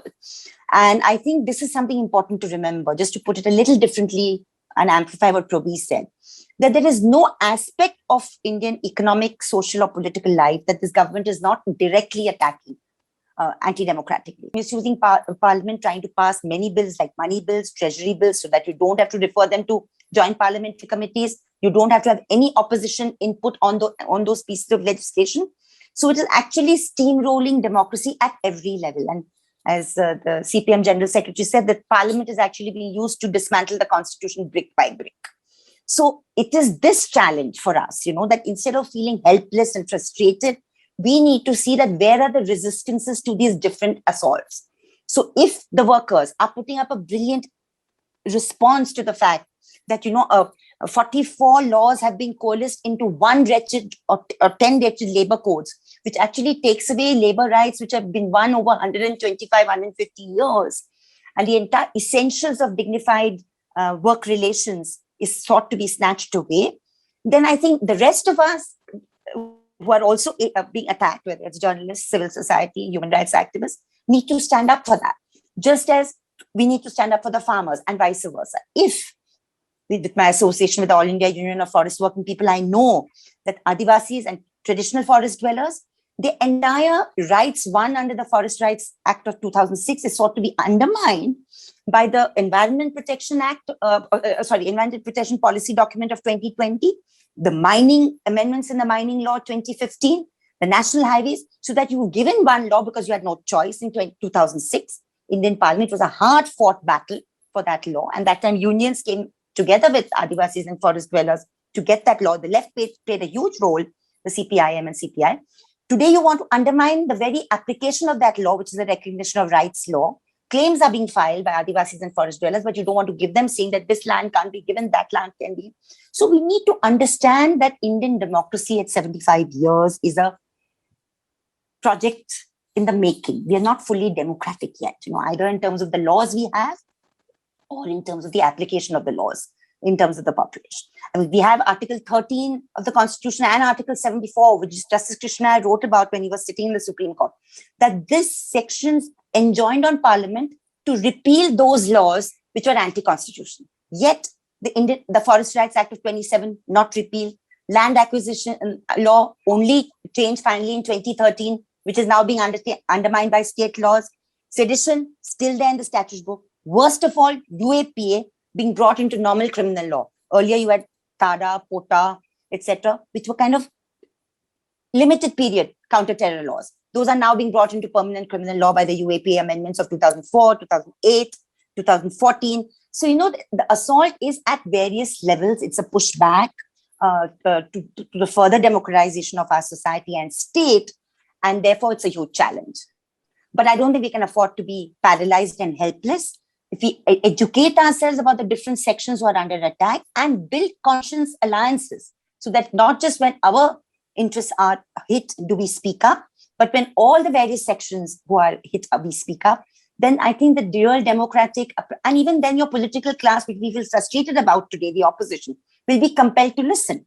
It's not as if they're not listening. By the way, they're not even given media space when they speak. So there's also that element, that how much media space. I think NewsClick, Ravish had done this thing after the 2014 coverage, that how much time is given to Modi meetings and how much time is given to Rahul Gandhi and other opposition leader meetings. There is just no comparison. So we don't even know what they are saying. I mean, I might be an admirer of Rahul Gandhi or not. That's not the issue.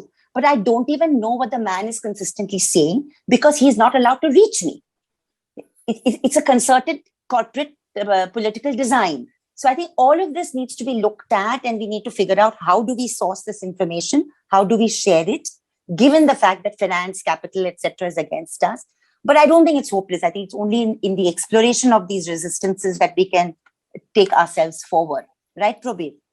Absolutely. What are some creative ways, Prabir, and this is a very good question for NewsClick, I think, in which young journalists can stand up to editors and their managements in big media, given how not everyone is privileged enough to afford losing their jobs and a source of income? This is Deborah asking, my colleague Deborah asking. Please share your ideas about creative dissent in the newsroom. Well, Teesta, I have never been in a newsroom except NewsClick. So I'm not the best person to ask this question.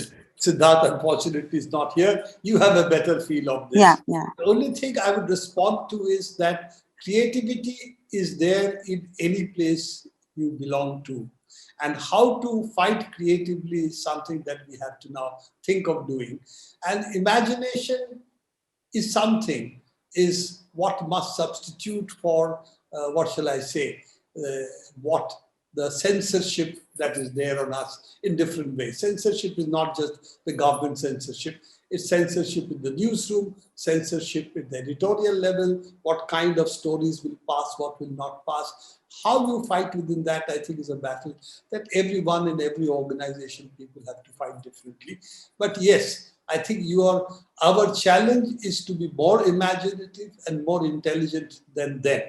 And fortunately, as somebody said, that should not be very difficult. Yeah, just to add my 2 bit to this answer, we need to accept that there is a certain, not just a autocratic tendency in newsrooms, but a toxicity which has entered newsrooms just now, which one is constantly getting feedback in the big media about. That the toxicity comes from a kind of ideological bearing of the ruling dispensation, which makes it impossible for a certain rational, civilized conversation to take place. And this is extremely, not just humiliating, extremely intimidating for a young journalist to face, even a journalist with convictions. It's like what we tell our children today, that we grew up in a better India, where it was much easier to be fearless. It was much easier to have an appreciation of diversity and pluralism. But I still believe that quietly we should stick our ground, even if we are in big media, and just dig your heels in. As Prabir, I really do believe what Prabir said, that things will at some point change. And I already believe the shift has started happening. It may not be a radical shift as much as we want. It may not be revolutionary. It may not cause a fall tomorrow. But I think some realization, particularly after the COVID second round and the criminal culpability of this government, I think even big media has started realizing that we are going down a very dangerous path if we are completely uncritical of the establishment. This is the sense one is getting. One could be over-optimistic and wrong, but I really believe for young journalists and that you are required to have more bravery than we ever had. But I think you have it in you. Our young students have shown it. Our student leaders have shown that they're so brave, they're so committed. And I think young journalists can also, we don't always have to shout your opinions from the roof. Sometimes you need to be strategic and quiet. But just by chipping away and digging your heels in, I think you could retain that little space that you have. That space could grow tomorrow. We have a guest from Sri Lanka who's been watching us, Prabir, Shifana Nias, and she's and the person said that I'm from Sri Lanka. Recently, the BJP opened one of their offices in Sri Lanka.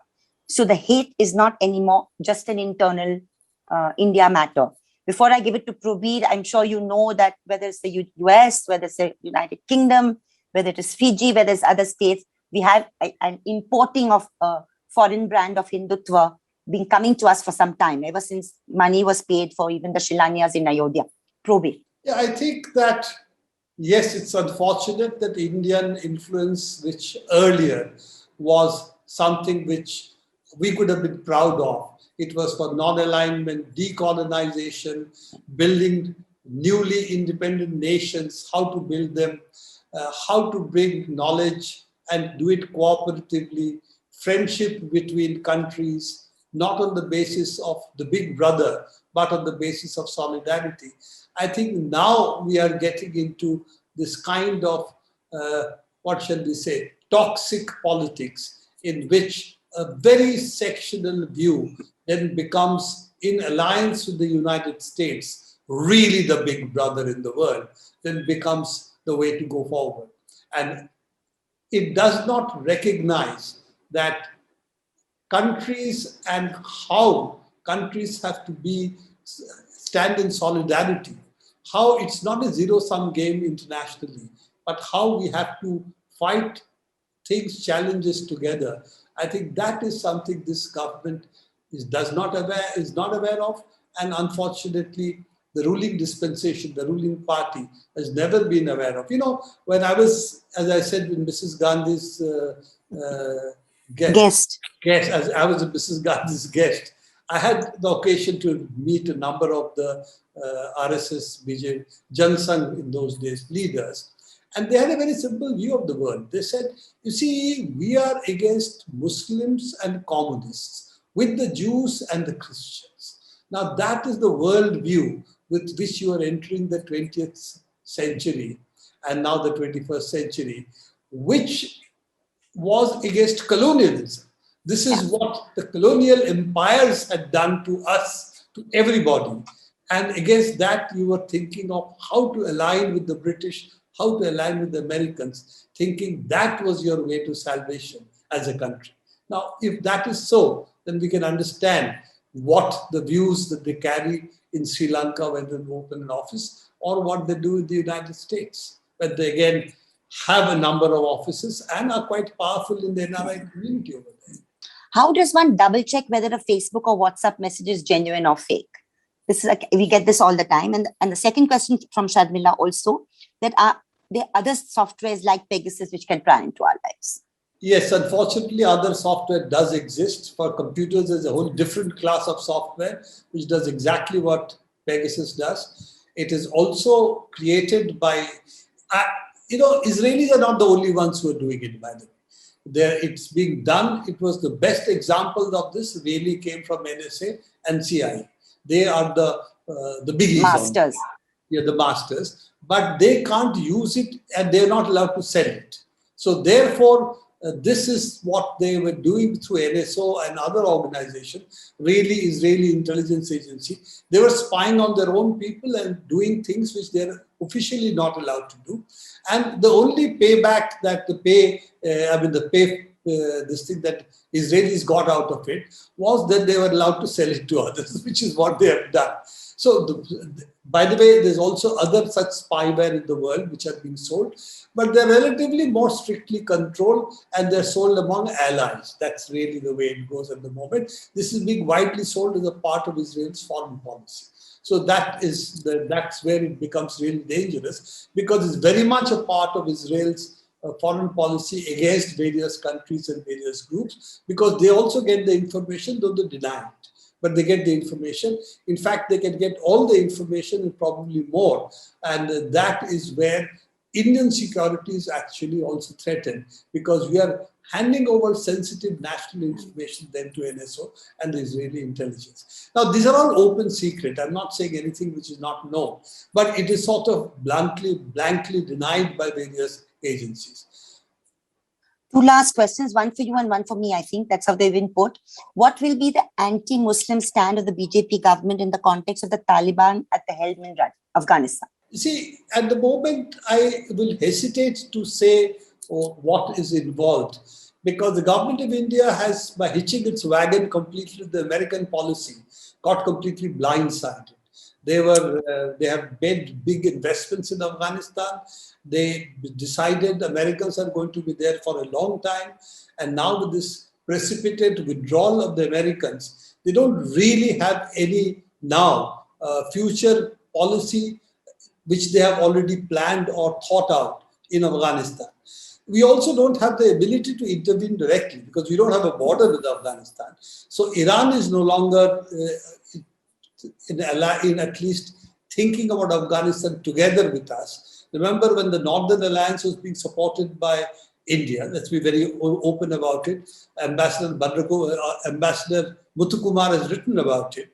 So India was supporting the Northern Alliance. So was Iran, particularly after what happened in Herat, when 11 of their consulate members were killed. So this kind of opportunity doesn't exist anymore, it appears, because I don't think that is something which is going to repeat itself at the moment. So we don't seem to have a play, as we can see now. Now, Pakistan is also under threat, because we may think that Taliban is going to give it strategic depth. That's what Pakistan believes. They're also aware of the risk that it carries. Will they then think, okay, against India, let us have all the terror activities being outsourced to Afghanistan. Will Taliban allow that? We don't know.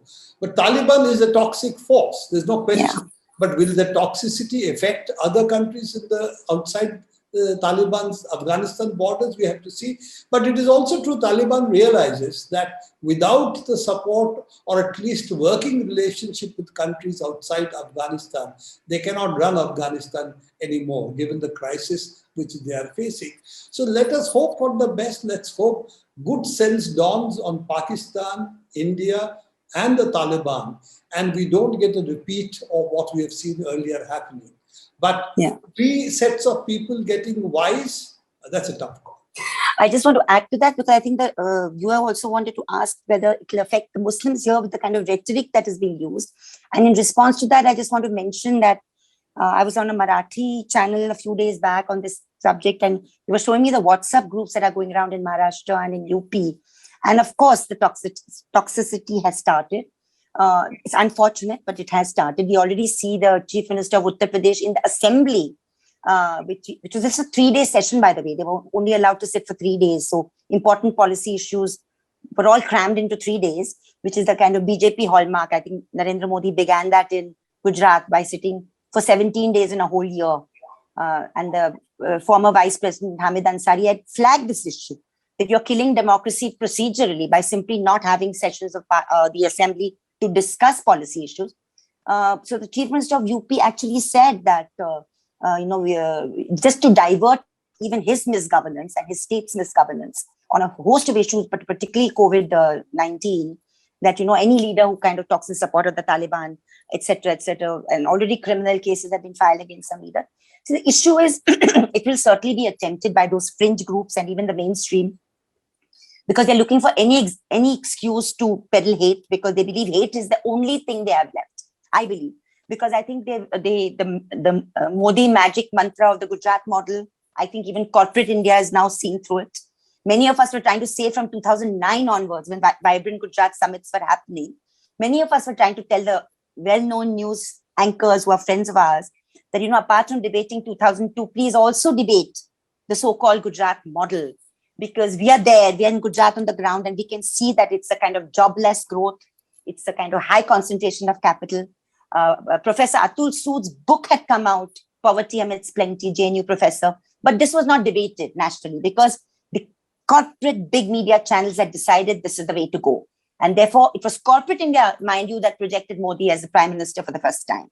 First time in the history of this country ever, that corporates decide who is going to be good for this country. So, it's all connected in a way. So anyway, hate appears to be their one line which they believe still works. We must remember it didn't work in Bengal. Now, did it not work in Bengal because of the cultural fabric of the state? Because of the kind of leader you have there? Because whatever you say about her, she's a street fighter. Do we have such a street fighting capacity emerging in Uttar Pradesh? Don't know. We don't know. But I think there's only a limit to which this hate can actually go. I was quite amazed actually that when 1,600 teachers lost their lives in Uttar Pradesh because of being enforced presence at the panchayat elections on the threat of an FIR by the administration, because they wanted to push through those elections during the second, and they all died of COVID-related complications. I don't know whether they figure in the official records or not. So 1,600 people and their families are direct victims of this criminal misgovernance. They're not all Muslim. They're not all Dalits. They're not all OBCs. So I don't know whether this kind of level of abdication and grief can constantly be put aside, like we saw it was put aside after demonetization, where hate sort of governed and this nationalism, Balakot, Pulwama suddenly brought Modi back to power. I don't know. But I think we still have to keep chipping away and talking about real issues wherever we can. Where we see hate, we need to dissect it, and we need to make sure that you get the right story. And where you see there's no talk of employment or public health or public education, but how many children have been forced out of schools simply because of this forced digitalization? It's not even a topic for discussion. So we need to force these issues. And I think this relates to the last question with Frank Krishna has raised for me, that what is the strategy that we as media professionals and media educationists, I'm in the mass media department of a college in Patna, Bihar, could use to empower people to better discern news and propaganda. It's for Teesta ji. Thank you but I think you need to make sure that in your courses, you get media practitioners who are not just from the big media, who share their experiences. I mean, it could be a Prabir, it could be a Teesta, it could be a Siddharth, but it can also be issues. It can also be issues of governance. I mean, we have so many examples, even in the non-English media, where you have portals forging a very interesting path. And a batch of Hindi journalists have got together recently and have formed satyahindi.com. Now, these are very senior Hindi journalists, earlier from the big media, who put together this platform because they are feeling very discontented with the way the big media is going. You have such attempts in Maharashtra, Max Mara. I mean, there are many, many examples like this. You have them in Malayalam, you have them in Tamil. So I think please expose your journalism students to the issues that the media should actually be looking at in terms of structural democracy, which is farmers' issues, workers' issues, women's issues, transgender issues, citizenship issues in Assam, NRC, CA, etc. But also get those media professionals to speak to them who have experience in covering those issues in very difficult circumstances with very limited resources. I think we are running out of time. I'm getting glares and reminders from everybody. So honestly, it's only about 8-9 minutes over, and we started about 5 minutes late. Thank you so much, everybody. We had a really good attendance today, and thank you so much, everyone, for joining from across the country and South Asia. Just want to mention, next Sunday, we also have the webinar 3, which is a special lecture by the young erudite lawyer and jurist, if you like, very young, under 40, Gautam Bhatia, author of Transformative Constitution and his wonderful book on freedom of speech. He has a huge following, and he's going to be delivering a lecture, the 3rd webinar. And the 4th event on September 5th is rather special, which is, I mean, we can't think of that day with happiness ever.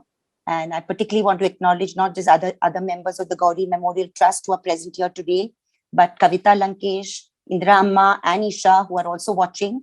The family of Gauri Lankesh, that's September 5th, 2021 is the 4th anniversary of the ghastly assassination.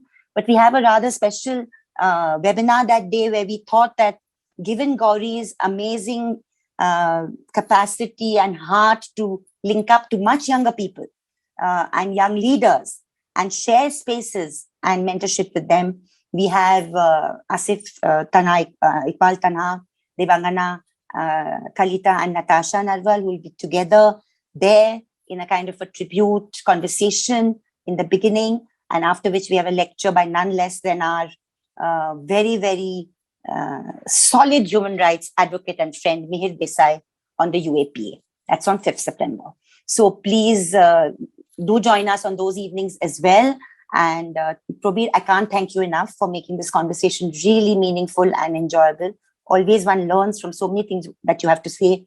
And particularly what you keep on telling me personally and otherwise about hate speech is that we need to understand that it's the algorithms of the social media machine that links virality to hate that we need to keep factoring into our strategies. But so many other things that you said. We only wish the best for NewsClick and The Wire and all such media portals. We know you're going through a very difficult time, but to see you here with a smile on your face this Sunday evening is a very good sign. Thank you so much, everybody. Thank you so much.